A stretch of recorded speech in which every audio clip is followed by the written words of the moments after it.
এশার নামাজ পড়ে কেঁদেছো, বান্দা নামাজের মুসল্লা যখন বসে যাও, আমি আল্লাহকে তোমরা বারবার বলো আল্লাহ আমার গুনাহ মাফ করে দাও, তারপরও আমি তোমাদের গুনাহ মাফ করে নেই। তারপরও তোমরা নিশি রাত্রে মানুষ যখন ঘুমে যায়, তোমার বিবি যখন ঘুম যায়, তোমার ছেলে যখন ঘুম যায়, তুমি নিশি রাত্রে ঠান্ডা পানি দিয়ে ওযু বানিয়ে নামাজের মুসল্লায় বসে তুমি আবার যখন ডাক দাও রব্বুল আলামিন, পৃথিবীর কোনো মানুষ আমার গুনাহ সম্পর্কে জানে না, তুমি আমার গুনাহ সম্পর্কে জানো।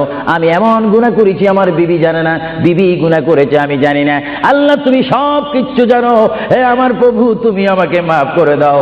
আমার আল্লাহ বলে তারপরও যদি তোমাদেরকে আমি মাফ না করি, তারপরও বান্দা তোমরা আমার রহমতের দরজা থেকে ফিরে যাইও না।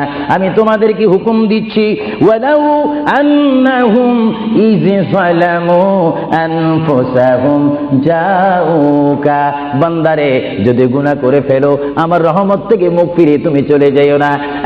বান্দা আকাশ পরিমাণ যদি গুনাহ করো, পাতাল পরিমাণ যদি গুনাহ করো, সাগরের পানি পরিমাণ যদি গুনাহ করো, পাহাড় তুলনায় যদি তুমি গুনাহ করো, আমার দরবার থেকে তুমি নিরাশ হইও না। বান্দা আমি তোমাকে একটি রাস্তা বাতাই দিচ্ছি, একটি পথ তোমাকে আমি দেখাই দিচ্ছি। সেই পথটি কোন পথ তোমরা জানো?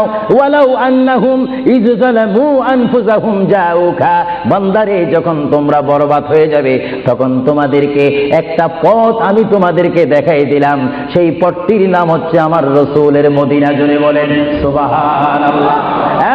বান্দা আমার নবীর দরবার গিয়ে কেঁদে কেঁদে তোমরা বলো ইয়া রাসূলুল্লাহ, ইয়া হাবিবাল্লাহ, আয়া আকা ইয়া রাসূলুল্লাহ।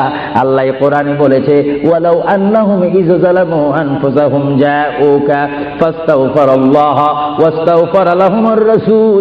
আল্লাহ বলেছে হে বান্দা তোমরা ডানে না গিয়ে, বামে না গিয়ে, পিছে না গিয়ে তোমরা সরাসরি আমার নবীর কদমে চলে যাও। আমার নবীর কদমে গিয়ে আমি আল্লাহর দরবারে তোমরা তওবা করো। তওবা করতে করতে তোমাদের চোখের পানি